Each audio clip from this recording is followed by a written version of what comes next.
महाराष्ट्र विधानसभा चुनाव में फिक्सिंग के आरोपों को लेकर के देश की सियासत गर्मा गई है।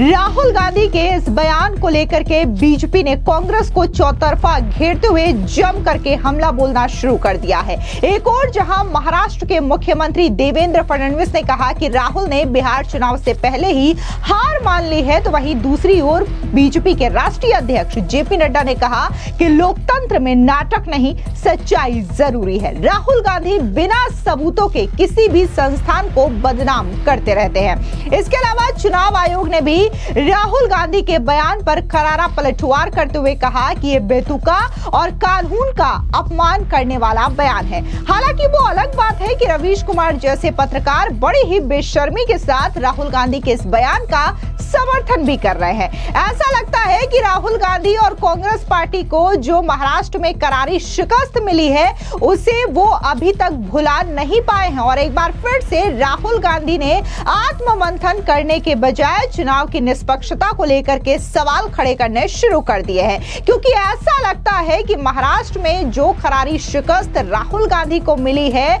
उसके बाद उन्हें यह डर सता रहा है कि होने वाले बिहार चुनाव में भी कहीं कांग्रेस पार्टी और राहुल गांधी को इस हार का सामना न करना पड़े। आपको बता दें कि ये बात सिर्फ महाराष्ट्र की नहीं है, बल्कि इससे पहले अगर बात हम छत्तीसगढ़, हरियाणा, राजस्थान की करें तो इन स्टेट में भी राहुल गांधी और कांग्रेस पार्टी को करारी शिकस्त का सामना करना पड़ा है। ऐसे में एक बार फिर से महाराष्ट्र चुनाव को लेकर के राहुल गांधी ने सोशल मीडिया साइट एक्स पर एक लंबा चौड़ा पोस्ट किया। इसके अलावा उन्होंने एक कॉलम भी लिखा है जहां पर उन्होंने महाराष्ट्र चुनाव को मैच फिक्सिंग करार दिया है। अब इसी को लेकर के चुनाव आयोग ने भी कांग्रेस के नेता के इस बयान पर कड़ी प्रतिक्रिया जाहिर करते हुए नाराजगी जताई और राहुल गांधी को जमकर फटकार भी लगाई है। दरअसल चुनाव आयोग की ओर से कहा गया कि महाराष्ट्र के मतदाता लिस्ट के खिलाफ उठाए गए आधारहीन आरोप कानून के शासन का अपमान है। चुनाव आयोग ने 24 दिसंबर 2024 को कांग्रेस को दिए अपने जवाब में सभी तथ्यों को साफ कर दिया था, जो आयोग की वेबसाइट पर भी उपलब्ध है।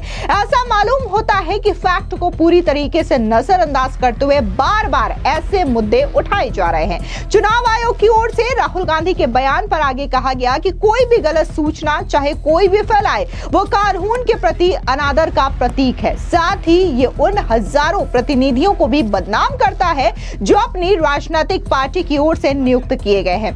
ऐसी गलत सूचनाएं लाखों चुनाव कर्मचारियों का मनोबल तोड़ती है जो इलेक्शन के दौरान अथक और पारदर्शी रूप से काम करते हैं। मतदाताओं के किसी भी प्रतिकूल फैसले के बाद यह कहना कि चुनाव आयोग से समझौता किया गया है तो उसे बदनाम करने की कोशिश पूरी तरीके से बेतुकी है। अब राहुल गांधी ने जो बयान दिया है उसको लेकर के बीजेपी भी पूरी तरीके से अटैक मोड पर नजर आ रही है। आपको बता दें कि जब राहुल गांधी ने महाराष्ट्र के चुनाव को लेकर के सवाल उठाए हैं तो ऐसे में महाराष्ट्र के मुख्यमंत्री देवेंद्र फडणवीस कैसे पीछे रह सकते हैं। उन्होंने बाकायदा राहुल गांधी पर जोरदार तरीके से हमला बोला, कहा कि इसका मतलब है कि राहुल गांधी ने बिहार में अपनी हार स्वीकार कर ली है। जब तक राहुल गांधी जमीन पर नहीं उतरेंगे तथ्यों को नहीं समझने वाले। सुनिए क्या कुछ महाराष्ट्र के मुख्यमंत्री देवेंद्र फडणवीस ने कहा। इसका मतलब यह है कि राहुल गांधी इन्होंने बिहार में अपनी हार मान ली है। मैं हमेशा ये कहता हूं कि जब तक राहुल गांधी जमीन पर नहीं उतरेंगे, तथ्यों को जब तक वो नहीं समझेंगे और जब तक अपने आप से झूठ बोलेंगे, अपने आप को झूठा आश्वासन और झूठा दिलासा देंगे, तब तक उनकी पार्टी कभी जीत नहीं सकती।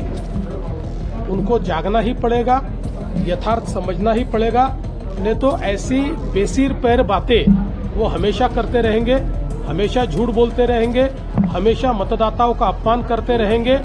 ये राहुल गांधी ने महाराष्ट्र के मतदाताओं का जो अपमान किया है, इसके लिए मैं उनका निषेध करता हूं। अब जहां बीजेपी हो या फिर चुनाव आयोग हो, राहुल गांधी के द्वारा जो आरोप उठाए गए हैं उस पर करारा पलटवार कर रहे हैं, तो वहीं दूसरी ओर पत्रकार रवीश कुमार हैं जो कि राहुल गांधी के इन आरोपों को सही करार दे रहे हैं। दरअसल आपको बता दें कि पत्रकार रवीश कुमार ने सोशल मीडिया साइट एक्स पर पोस्ट करते हुए राहुल गांधी के बयान का समर्थन किया। कहा कि महाराष्ट्र चुनाव का रहस्य जारी है, अभी तक खत्म नहीं हुआ है। चुनाव आयोग को पारदर्शी तरीके से सवालों का जवाब देना चाहिए। चाहिए था। पारदर्शी और विश्वसनीय तरीके से राहुल गांधी के इस लेख के बाद एक बिंदु पर मुख्य चुनाव आयुक्त भी लिख सकते हैं। जब भी लगता है कि सब इसे भूल गए हैं, मुद्दा सामने आ जाता है। तो भाई दूसरी ओर बीजेपी के राष्ट्रीय अध्यक्ष जेपी नड्डा ने भी राहुल गांधी के आरोपों का करारा पलटवार करते हुए कहा कि लोकतंत्र में नाटक नहीं, सच्चाई की आवश्यकता होती है। जेपी नड्डा ने सोशल मीडिया साइट एक्स पर पोस्ट करते हुए कहा कि राहुल गांधी का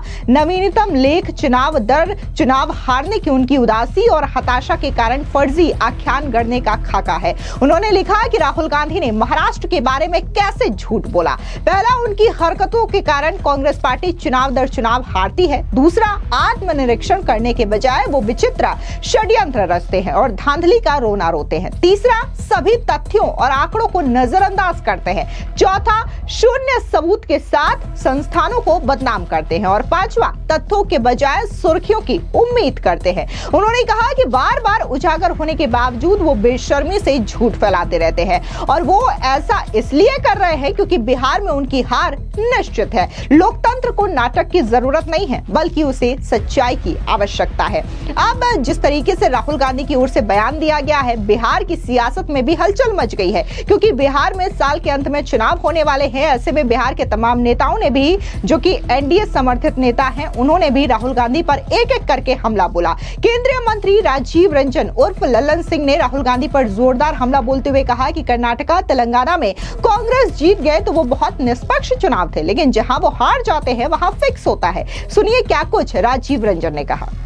देखिए, निसंदेह इससे बड़ी कोई विफलता नहीं हो सकती है। अगर आप इसका आकलन नहीं कर पा रहे हैं कि इस जस्ट में कितने बड़ी तादाद में लोग आने वाले हैं और उसके हिसाब से आप एहतियाती कदम नहीं उठाते हैं, तो मुझे लगता है दुर्घटना हो जाए इसकी चिंता आप नहीं करते हैं।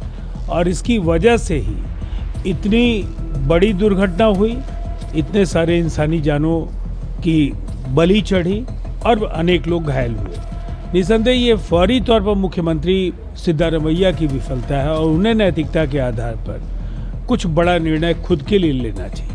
इसके अलावा केंद्रीय मंत्री चिराग पासवान ने भी राहुल गांधी पर तीखा प्रहार करते हुए कहा कि इनको पता है कि ये लोग चुनाव बिहार में हारने वाले हैं, तो उनकी भूमिका तैयार की जा रही है। हर बार जब ये चुनाव हारे हैं, तब इन्होंने नए बहाने तलाश किए हैं। जब ईवीएम का बहाना काम नहीं आ रहा है, तो इन्होंने अब मैच फिक्सिंग जैसे आरोप लगाने शुरू कर दिए हैं। सुनिए केंद्रीय मंत्री चिराग पासवान का ये बयान। वापस से अगला चुनाव हारने के लिए बहाना बनाया जा रहा है। इनको पता है कि अब इसके बाद ये लोग बिहार का भी विधानसभा का चुनाव हारने वाले हैं, तो उसकी भूमिका तैयार की जा रही है। और ये भूमिका इन्होंने हर बार जब चुनाव हारे हैं तब नए बहाने तलाशने का काम किया।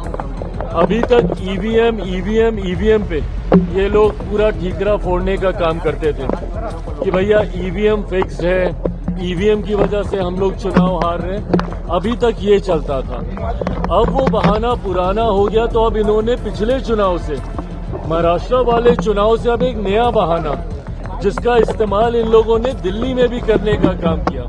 अब उस बहाने के तहत ये लोग क्या कह रहे हैं कि फर्जी वोटर तैयार किए जा रहे हैं और जिसकी वजह से हम लोग चुनाव हार रहे हैं।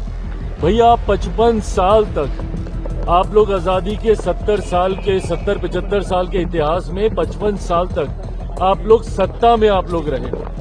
उसके बाद अगर आज देश की जनता आपको नकार रही है, तो जरूरत है आत्ममंथन करने की, ना कि बहाने तलाशने की, जो कि राहुल जी कर रहे हैं। सिर्फ और सिर्फ बहाना ये लोग तलाशते हैं कि इस वजह से हम लोग चुनाव हारे।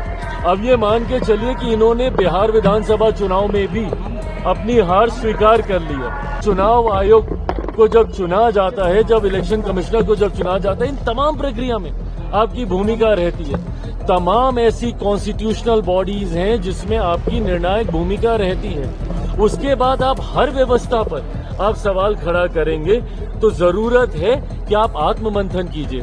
क्यों जनता आपको नकार रही है, इसके लिए सोचिए, ना कि बहाने कैसे तलाश किए जाएं उसकी चिंता करें। इसके अलावा बिहार के डिप्टी सीएम सम्राट चौधरी ने भी राहुल गांधी पर करारा पलटवार किया और कहा कि स्वाभाविक है, जो व्यक्ति हारता है वो इसी तरीके की बात करता है। यदि किसी को लोकतांत्रिक व्यवस्था पर भरोसा नहीं तो वो इस्तीफा दे दे और इस व्यवस्था से ही बाहर हो जाए। सुनिए क्या कुछ बिहार के डिप्टी सीएम सम्राट चौधरी ने कहा। स्वाभाविक है, जो आदमी हारता है वो इसी तरह की बात करता है। यदि लोकतंत्र में किसी को भरोसा नहीं है तो जनता के बीच में जाए, इस्तीफा दे दे।